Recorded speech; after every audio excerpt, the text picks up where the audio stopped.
संजयनगर परिसरातील अष्टविनायक नगर येथे डॉक्टर बाबासाहेब आंबेडकर जयंतीनिमित्त काढलेल्या मिरवणुकीत किरकोळ वादातून कुऱ्हाडीच्या धाकाने जीवे मारण्याची धमकी दिल्याची घटना उघडकीस आली आहे। सदरचा प्रकार हा बुधवार दिनांक 15 एप्रिल रोजी रात्री घडला आहे। या प्रकरणी रोहित हिरामन भगत यांनी संजयनगर पोलिसात फिर्याद दिली आहे।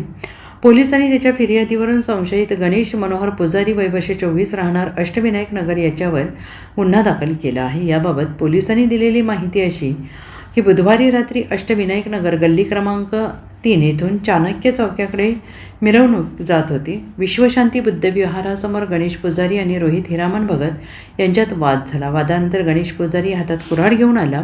कुऱ्हाड बघून रोहित पळाला तेव्हा पुजारीने आता त्याला तू वाचलास, तुला बघून घेतो अशी धमकी दिली।